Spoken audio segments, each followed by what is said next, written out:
Radio उड़ान में आपका स्वागत है।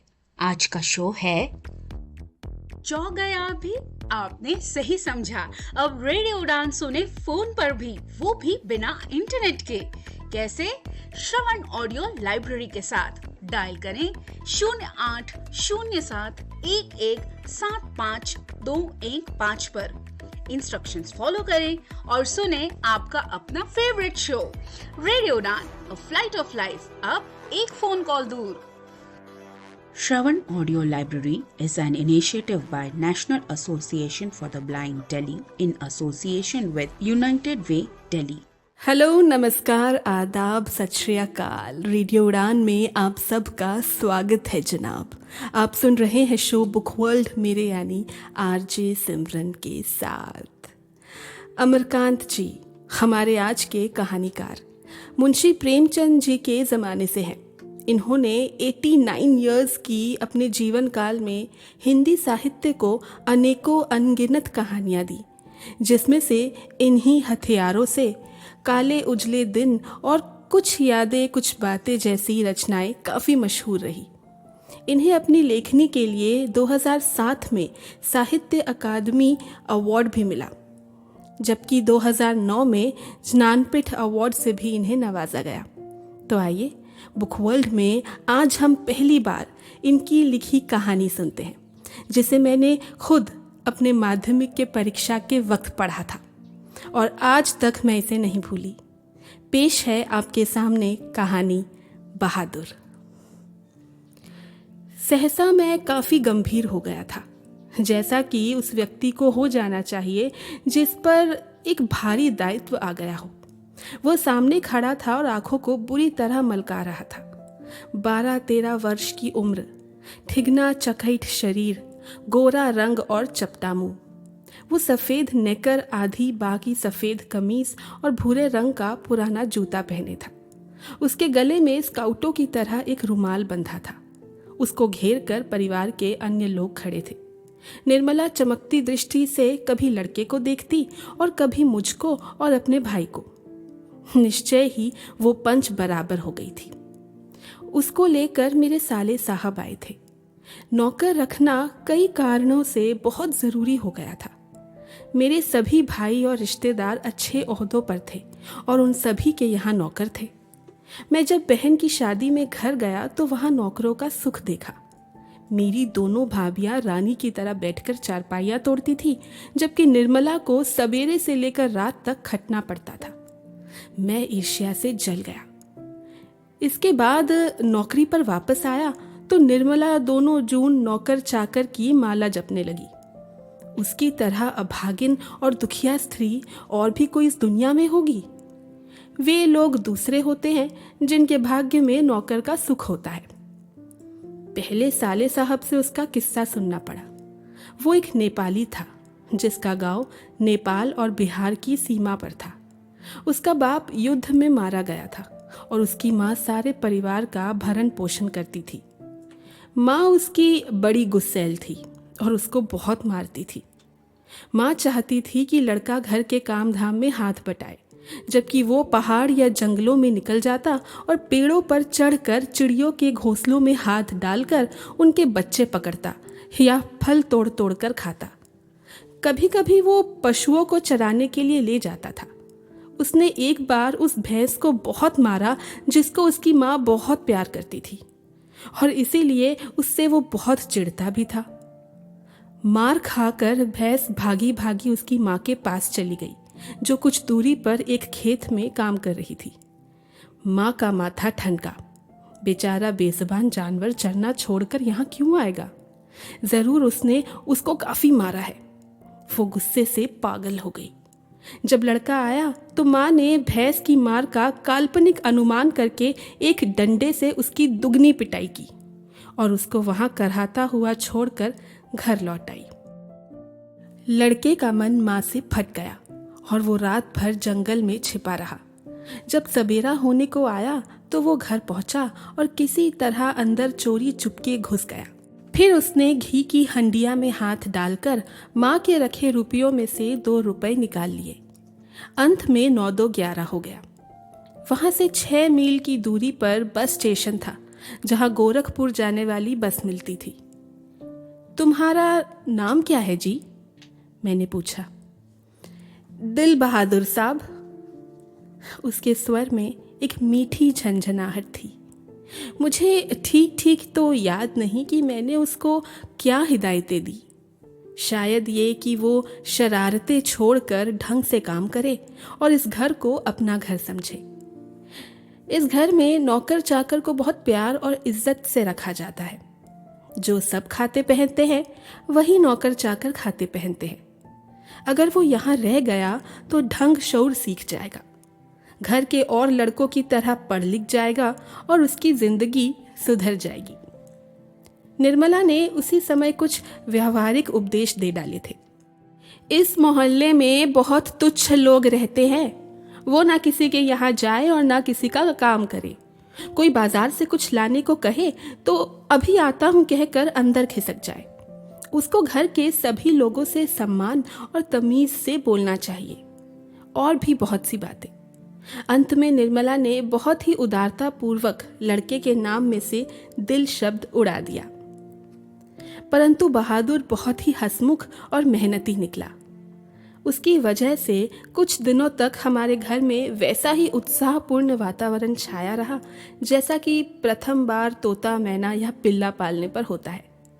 सवेरे सवेरे ही मोहल्ले के छोटे छोटे लड़के घर के अंदर आकर खड़े हो जाते और उसको देखकर हंसते या तरह तरह के प्रश्न करते। ए, तुम लोग छिपकली को क्या कहते हो? ए, तुमने शेर देखा है? ऐसी ही बातें। उससे पहाड़ी गाने की फरमाइशें की जाती। घर के लोग भी उससे इसी प्रकार की छेड़खानियां करते थे। वो जितना उत्तर देता उससे अधिक हंसता था। सबको उसके खाने और नाश्ते की बड़ी फिक्र रहती। निर्मला आंगन में खड़े होकर पड़ोसियों को सुनाते हुए कहती थी, बहादुर, आकर नाश्ता क्यों नहीं कर लेते? मैं दूसरी औरतों की तरह नहीं हूं जो नौकर चाकर को तलती भूनती हूं। मैं तो नौकर चाकर को अपने बच्चे की तरह रखती हूं। उन्होंने तो साफ साफ कह दिया है कि 100-150 माहवारी भले ही उस पर खर्च हो जाए, पर तकलीफ उसको जरा सी भी नहीं होनी चाहिए। एक नेकर कमीज तो उसी रोज लाए थे और भी कपड़े बन रहे हैं। धीरे धीरे वो घर के सारे काम करने लगा। सवेरे ही उठकर वो बाहर नीम के पेड़ से दातुन तोड़ लाता था।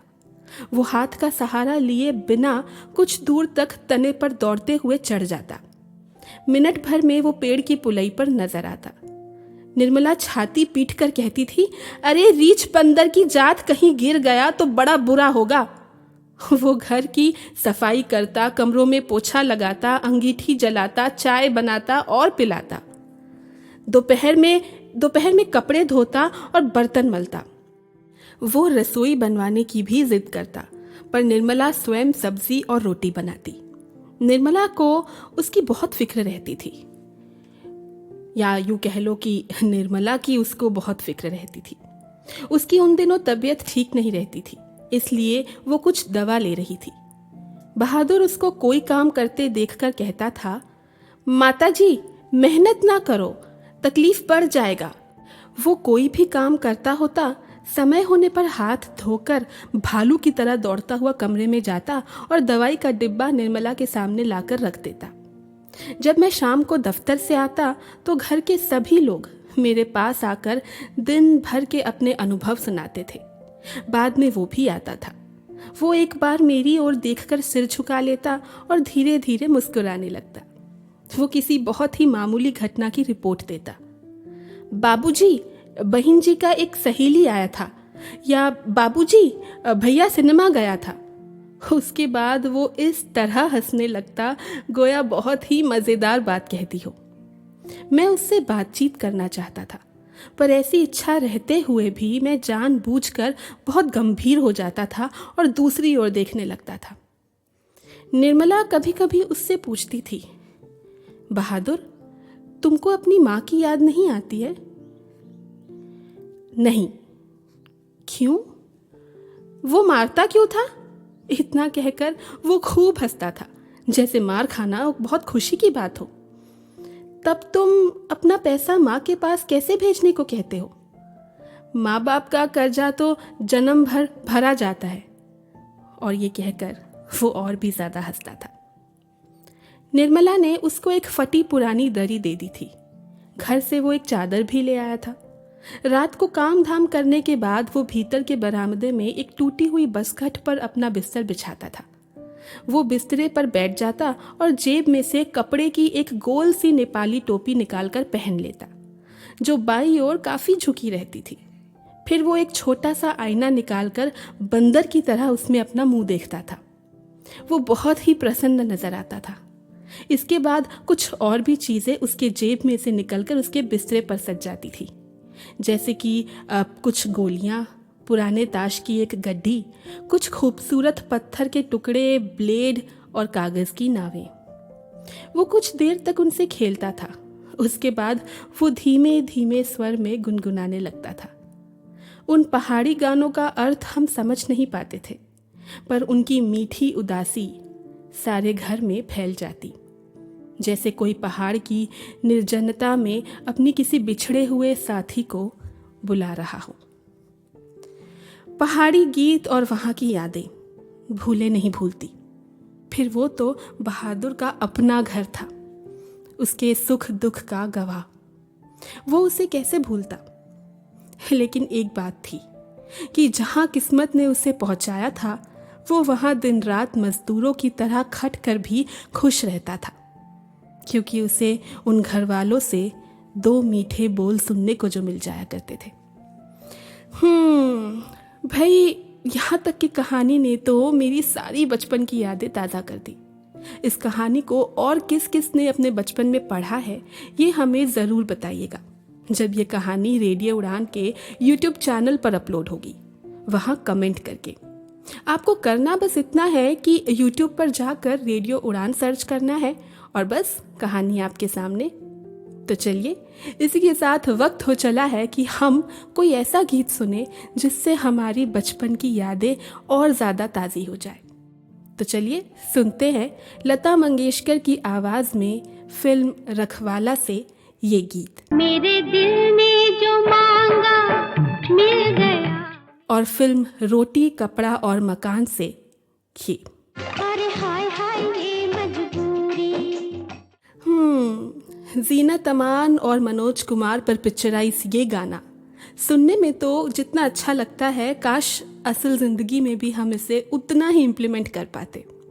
मेरा मतलब है गाने के उन अल्फाजों को इम्प्लीमेंट कर पाते जो कि कुछ इस तरह है। तेरी 2 टकियां दी नौकरी में मेरा लाखों का सावन जाए। नौकरी थका रही है, ये उम्र भी घटा रही है। अमीरी मुमकिन नहीं है, ये तनख्वाह बता रही है।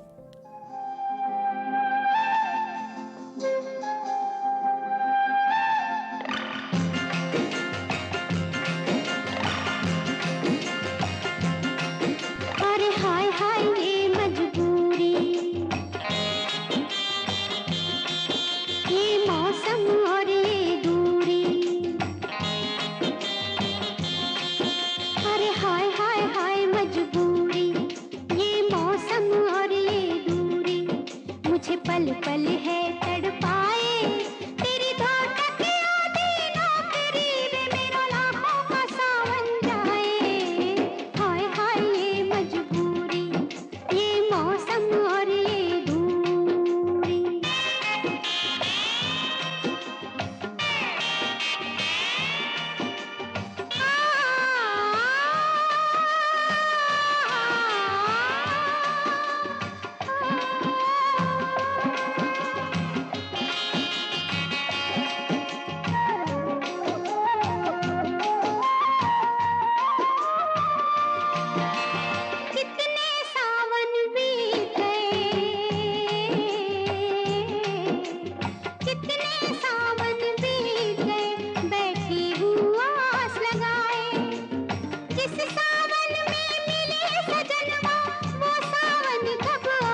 मौसम और ये दूरी।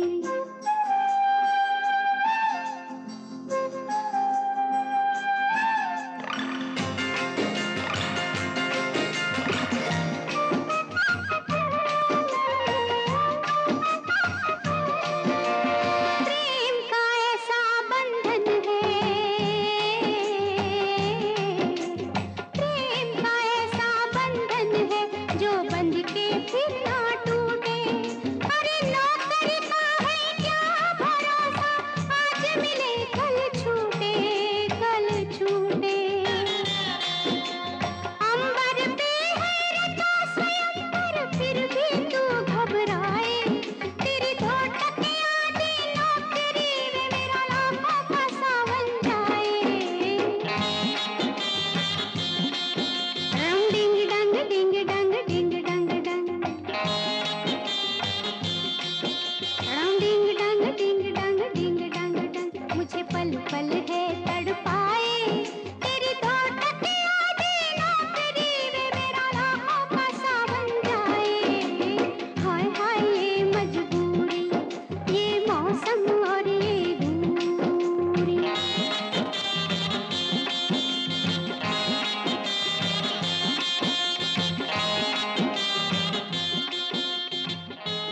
हाँ जी, वेलकम बैक है आप सभी का ऑन रेडियो उड़ान। आप सुन रहे हैं शो बुक वर्ल्ड, मेरे यानी सिमरन की आवाज़ में। नौकरी इंसान से क्या कुछ नहीं करवाती, एक बेहद ही अलग इंसान बनाकर रख देती है, जिसे घड़ी के कांटों के साथ साथ चलना आता है, और अगर नहीं आता तो वो सीख जाता है।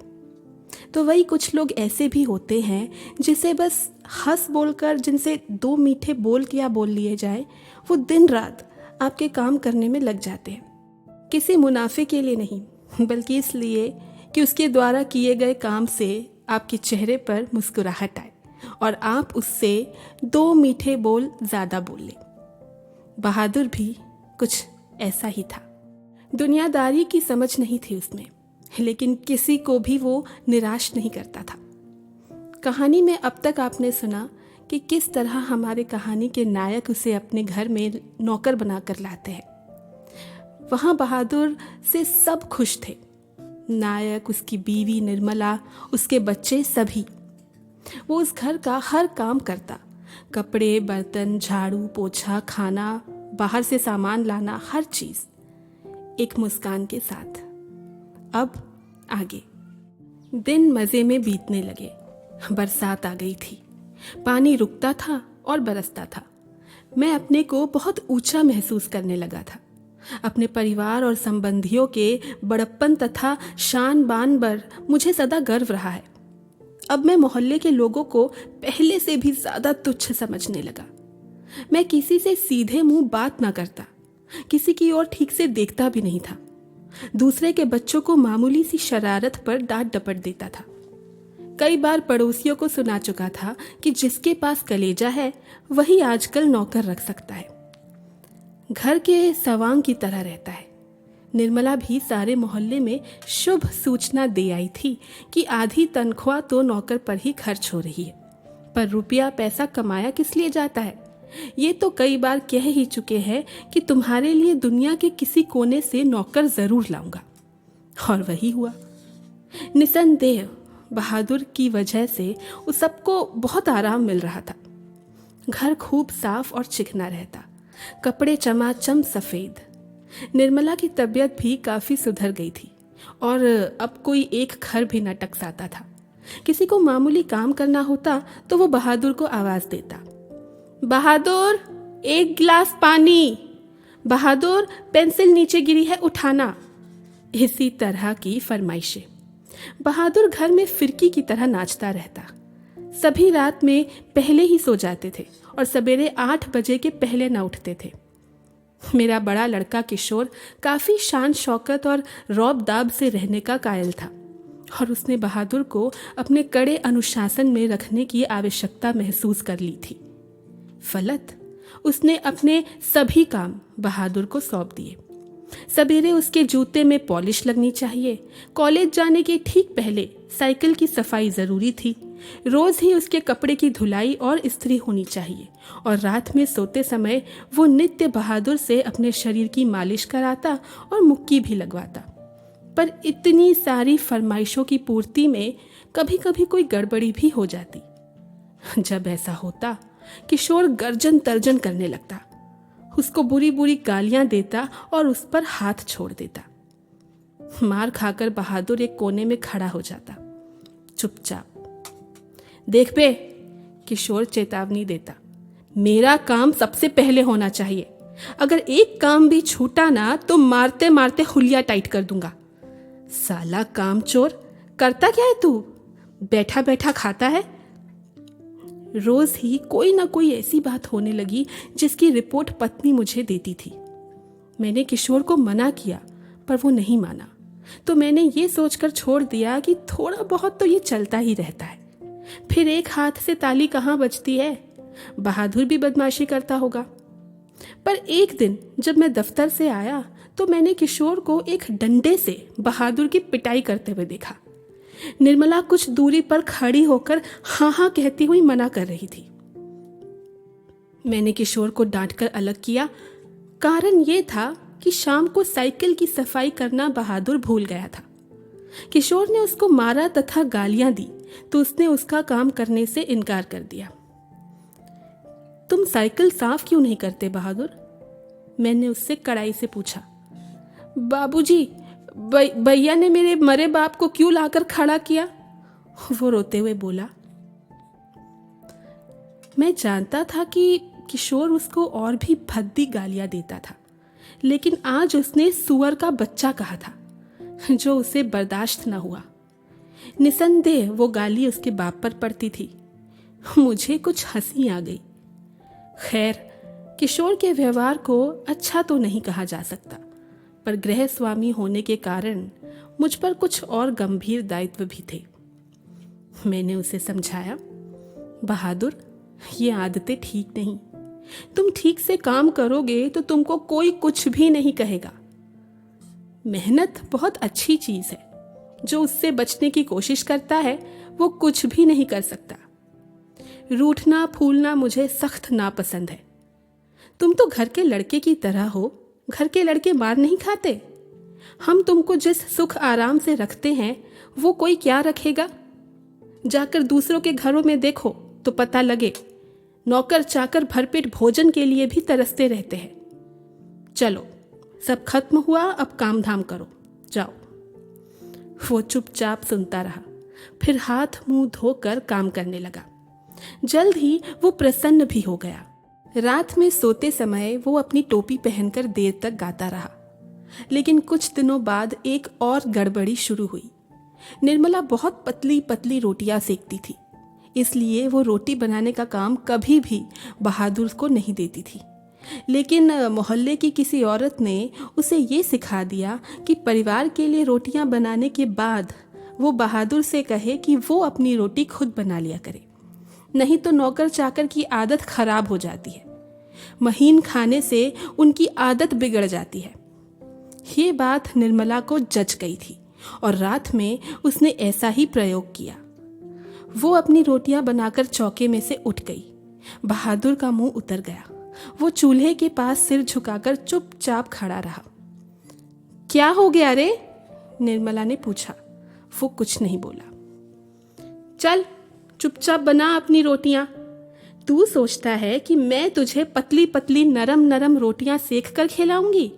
तू कोई घर का लड़का है? नौकर चाकर तो अपना बनाकर खाते ही रहते हैं। तीता तो इनको इसलिए लग रहा है कि सारे घर के लिए मैंने रोटियां बनाई, इनको अलग करके इनके साथ भेद क्यों किया? वाह रे, इसके पेट में तो लंबी दाढ़ी है। समझ जा, रोटियां नहीं सेकेगा तो भूखा रहेगा। पर बहादुर उसी तरह खड़ा रहा तो निर्मला का गुस्से से बुरा हाल हो गया। उसने लपक कर उसके माथे पर 2-3 थप्पड़ जड़ दिए। सुअर कहीं का, इसीलिए किशोर तुझे मारता है। इसी वजह से तेरी माँ भी तुझे मारती होगी। चल, बना रोटी। मैं नहीं बनाऊंगा। मेरी माँ भी सारे घर की रोटियां बनाकर मुझसे रोटी सेकवाती थी। वो रोने लगा। तो क्या मैं तेरी माँ हूं कि तू मुझसे जिद कर रहा है? घर के लड़कों के बराबर बन रहा है? मारते मारते मुंह रंग दूंगी। पर उसने अपने लिए रोटी नहीं बनाई। मुझे भी बड़ा गुस्सा आया। मैंने उसको डांटा और समझाया, पर वो नहीं माना।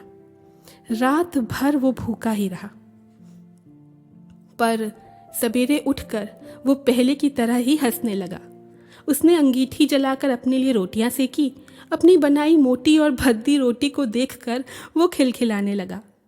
फिर रात की बची हुई सब्जी से उसने खाना खा लिया। लेकिन निर्मला का भी हाथ खुल गया था। वो उससे कुछ चिढ़ भी गई थी।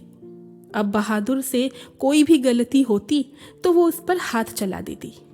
उसको मारने वाले अब घर में 2 व्यक्ति हो गए थे और कभी कभी एक गलती के लिए उसको दोनों मारते। बहादुर इतनी मार और घुड़कियों के बाद भी उसी शांति और बगैर किसी बेईमानी के वहाँ काम करता है। ऐसे लोग बहुत कम होते हैं जिन्हें बुरा तो लगता है, पर कुछ वक्फे के बाद उसे भूलकर फिर से पहले की तरह हंसने बोलने लगते हैं, जैसे कि कुछ हुआ ही ना हो। अब इसके आगे की कहानी आप सुनेंगे इन 2 बेहतरीन गानों के बाद। देवानंद और मुमताज़ पर पिक्चराइज फिल्म हरे रामा हरे कृष्णा से ये गीत। कांची रे प्रीत मेरी साची। और फिल्म जॉनी मेरा नाम से ये। ओ मेरे राजा। टिल द टाइम आप कहीं मत जाइएगा, हजी लौट कर यहीं आइएगा। Only and only on radio Udaan, a flight of life. कांची रे प्रीत मेरी साची, रुक जा न जा दिल तोड़ के। हो कांची रे प्रीत मेरी साची, रुक जा न जा दिल तोड़ के। हो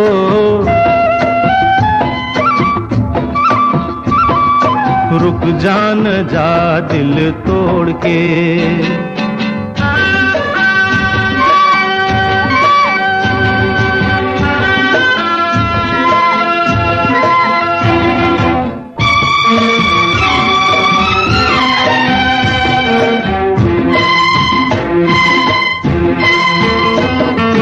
तेरे हाथों में है मेरी डोरी जैसे, कच्चे धागे से मैं बंधा आया ऐसे। हो तेरे हाथों में है मेरी डोरी जैसे, कच्चे धागे से मैं बंधा आया ऐसे।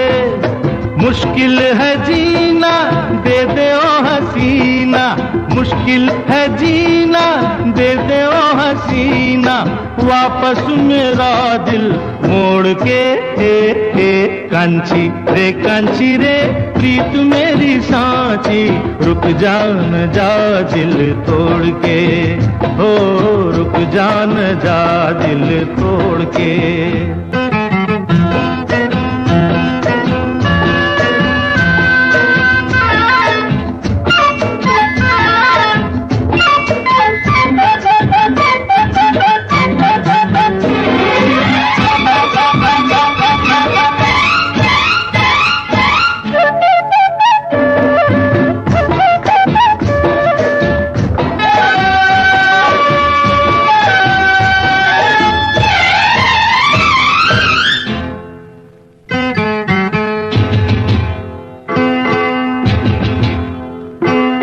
झूठा है ये गुस्सा तेरा सच्चा नहीं, सच्चे प्रेमी को तड़पाना अच्छा नहीं। हो झूठा है ये गुस्सा तेरा सच्चा नहीं, सच्चे प्रेमी को तड़पाना अच्छा नहीं। वापस न आऊंगा मैं जो चला जाऊंगा, वापस न आऊंगा मैं जो चला जाऊंगा, ये तेरी गलियां छोड़ के। कांचा रे प्यार मेरा साचा, रुक जा न जा दिल तोड़ के। हो कांचा रे प्यार मेरा साचा, रुक जा न जा दिल तोड़ के।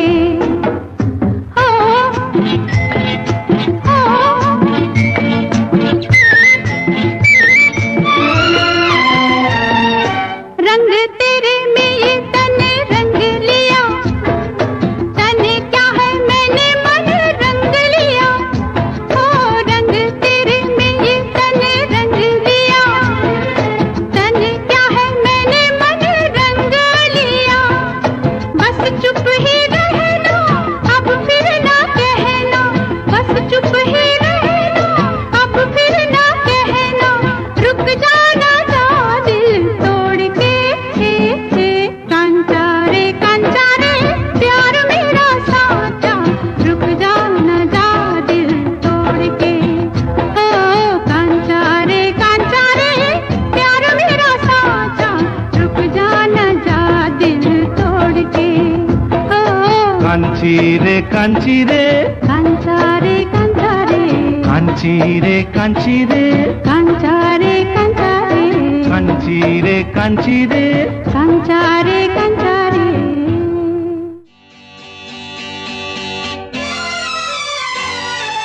ओ मेरे राजा, ओ मेरे राजा। खफा न होना देर से आई दूर से आई, मजबूरी थी फिर भी मैंने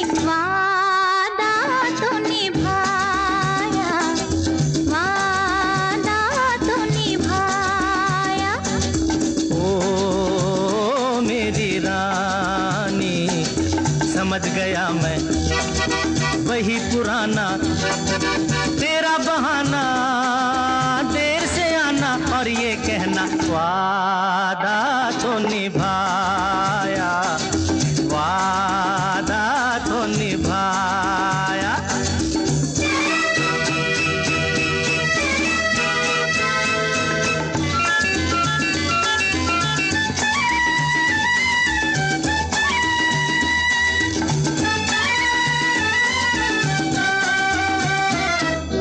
इंतजार के एक एक पल का बदला लूंगा, ऐसा भी क्या, ये न समझना आज भी ऐसे जाने दूंगा। ऐसा भी क्या, कितना सताया पहले उसका हिसाब दो, अखियों में अखियां डाल के जवाब दो। बचते बचाते हो बचते बचाते छुपते छुपाते तुम क्या जानो कैसे आई, वादा तो निभाया ओ मेरे राजा। समझ गया मैं वही पुराना तेरा बहाना, देर से आना और ये कहना वादा तो निभाया। ओ मेरे राजा।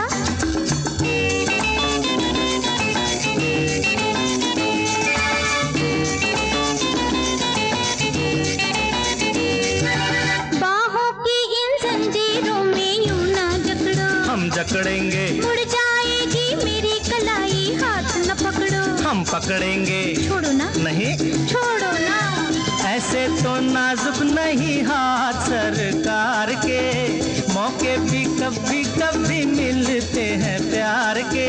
प्यार भी तो प्यार भी तो नया नया है, मेरी वफा की कदर करोगे, वादा तो निभाया ओ मेरे राजा। खफा न होना, देर से आई दूर से आई, मजबूरी थी फिर भी मैंने वादा तो निभाया। ओ मेरी रानी,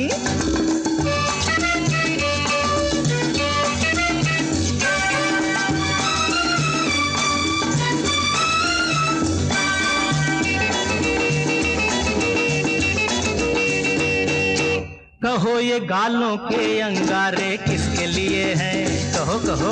अजी तुम्हारे होठों पे ये शहद के धारे किसके लिए हैं, बोलो बोलो।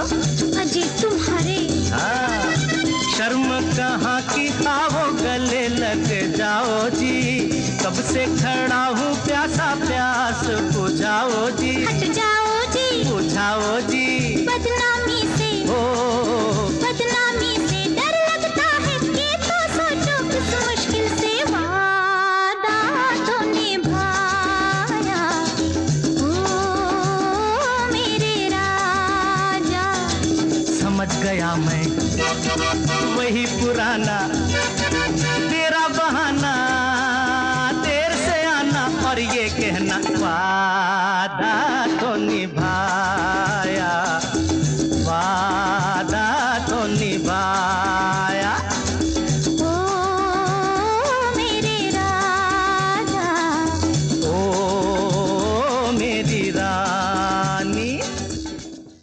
फैसला जो कुछ भी हो मंजूर होना चाहिए, जंग हो या इश्क भरपूर होना चाहिए। Hello and welcome back to radio Udaan. आप सुन रहे हैं शो बुक वर्ल्ड और मैं हूँ सिमरन आपके साथ। बड़े बड़े शायर आए और गए, मगर राहत इंदौरी साहब की शायरी और उनके अल्फाज जब भी दोहराए जाते हैं तो बस सीधा दिल छू जाते हैं।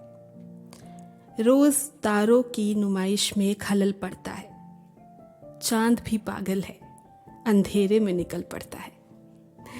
वाकई कुछ तो बात है, कम और सरल शब्दों में बहुत कुछ बोल जाना, ये हुनर भी किसी किसी में ही होता है। और अगर बात हमारी कहानी के नायक और बहादुर की जाए तो इस मामले में वो कम शब्द भी बहादुर के मुंह से नहीं निकलते थे, लेकिन फिर भी नायक और उसका परिवार बहादुर के दुख से वाकिफ हो ही जाते थे। कैसे? आइए सुनते हैं।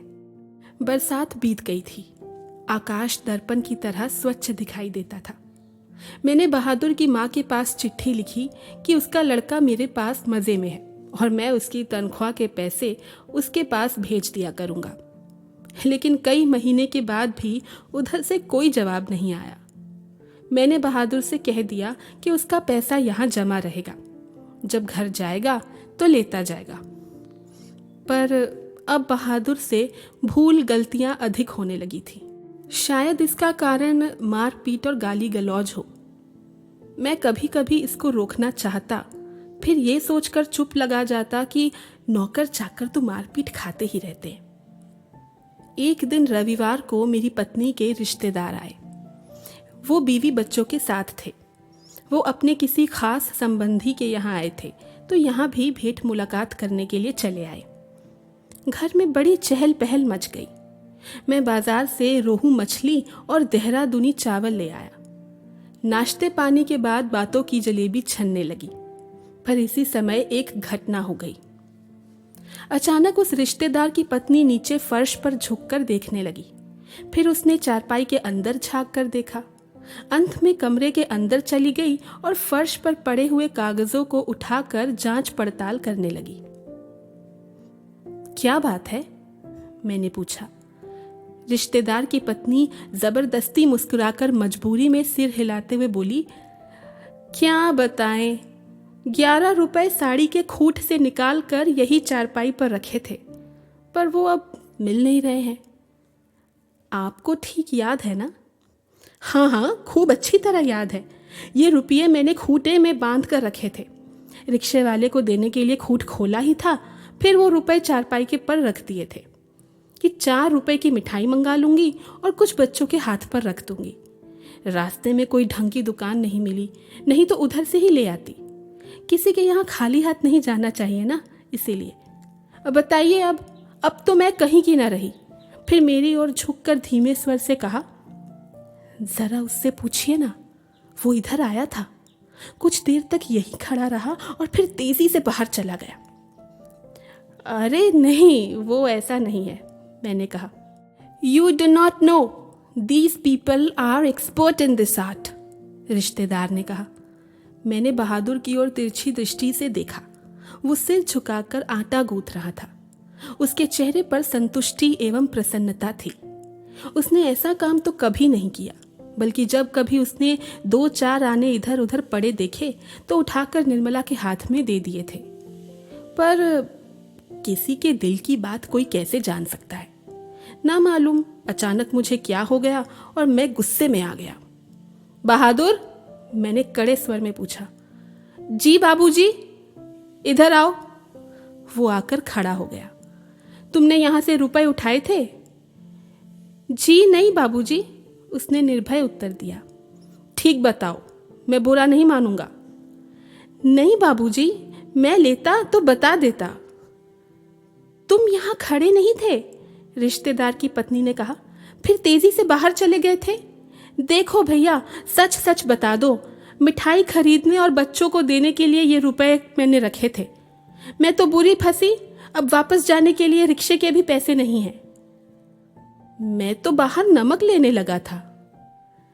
सच सच बता बहादुर, अगर नहीं बताएगा तो बहुत पीटूंगा और पुलिस के सुपुर्द कर दूंगा।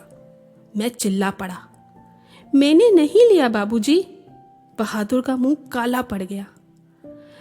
पता नहीं मुझे क्या हो गया कि मैंने सहसा उछलकर उसके गाल पर एक तमाचा जड़ दिया। मैं आशा कर रहा था कि ऐसा करने से वो बता देगा। तमाचा खाकर वो गिरते गिरते बचा। उसकी आंखों से आंसू गिरने लगे। मैंने नहीं लिया बाबूजी।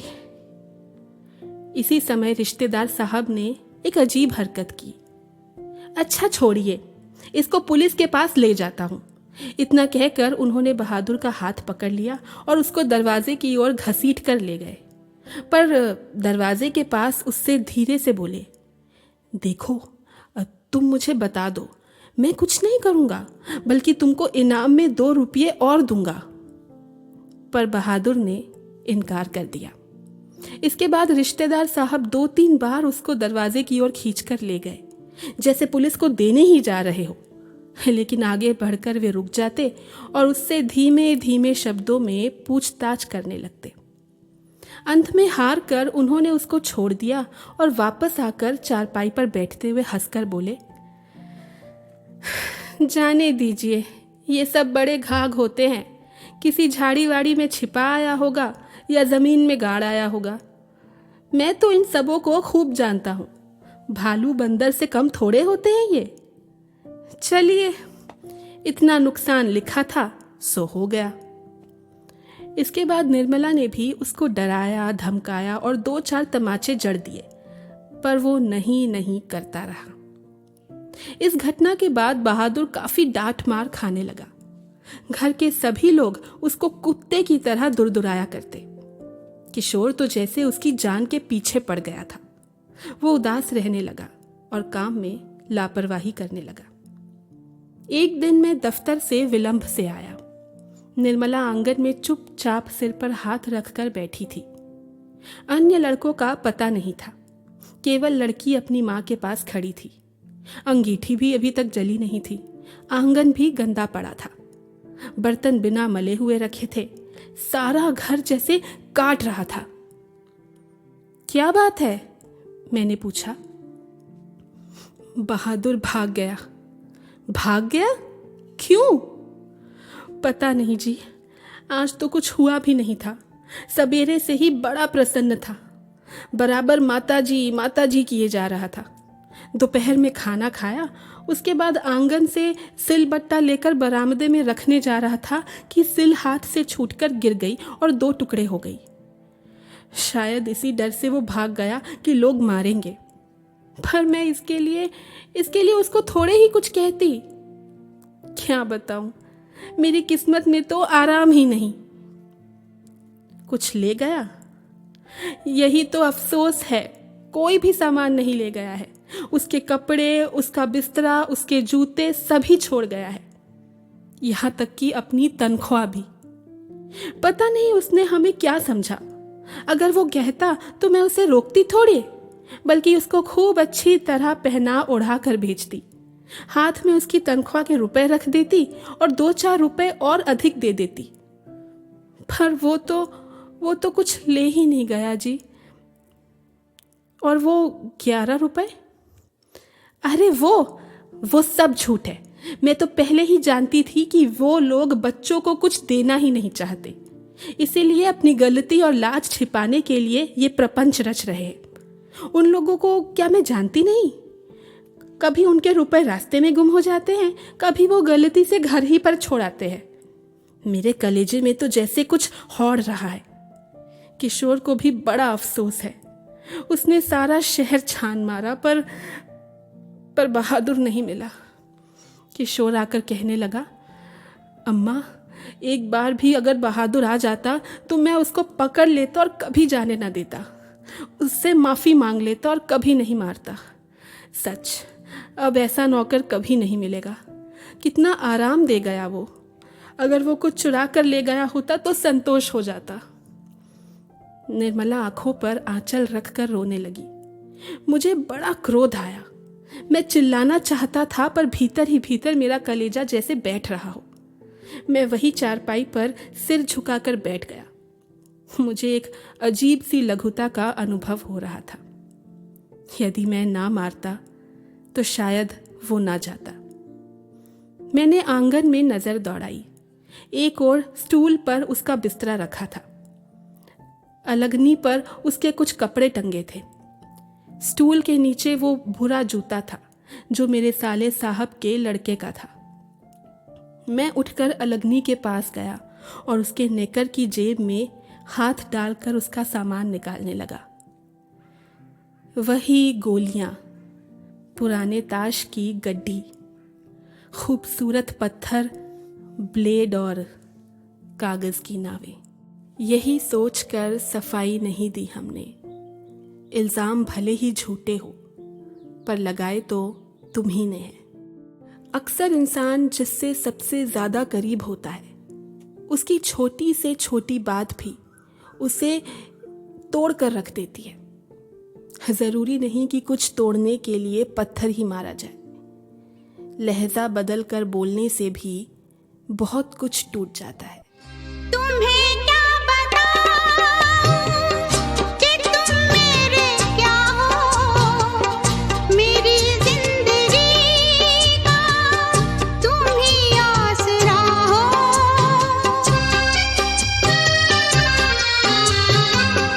तुम्हें क्या बताऊं कि तुम मेरे क्या हो, मेरी जिंदगी का तुम ही आसरा हो। मैं आशा की लड़ियां न रह पिरोती, अगर तुम न होते, अगर तुम न होते, हमें और जीने की चाहत न होती, अगर तुम न होते, अगर तुम न होते।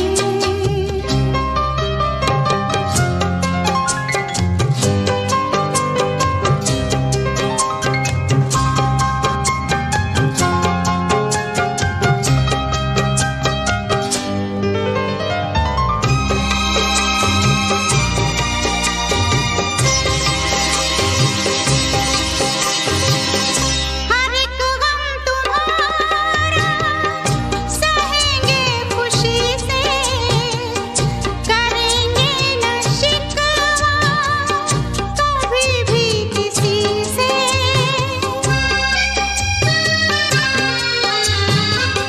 हर एक गम तुम्हारा सहेंगे खुशी से, करेंगे न शिकवा कभी भी किसी से।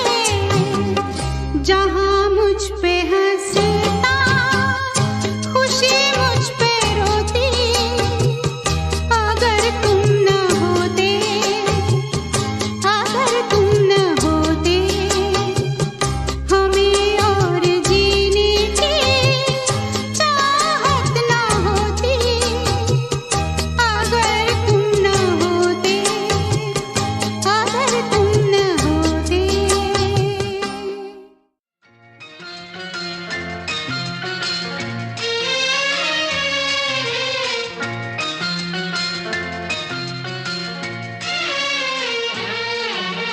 वादा कर ले साजना,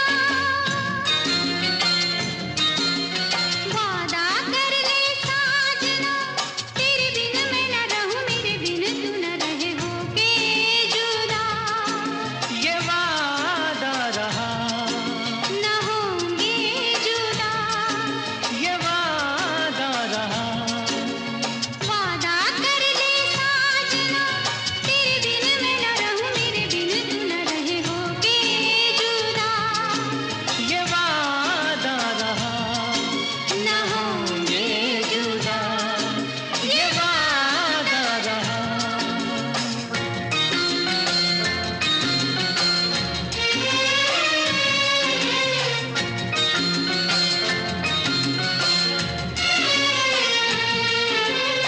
मैं धड़कन तू दिल है पिया, मैं बाती तू मेरा दिया।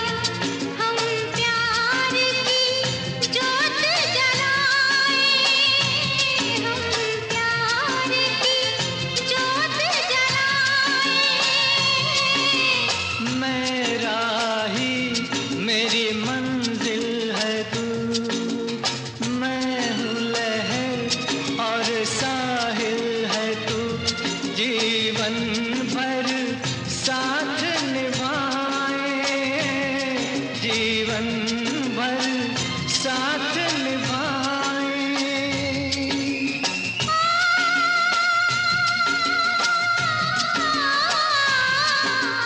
वादा कर ले जाने जा, तेरे बिन मैं न रहूं, मेरे बिन तू न रहे होके जुदा।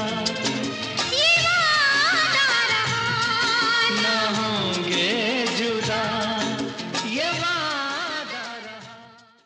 Hello and welcome back to all my listeners ahead, जिन्होंने यहाँ तक हमारा साथ निभाया और रेडियो उड़ान के साथ बने रहे।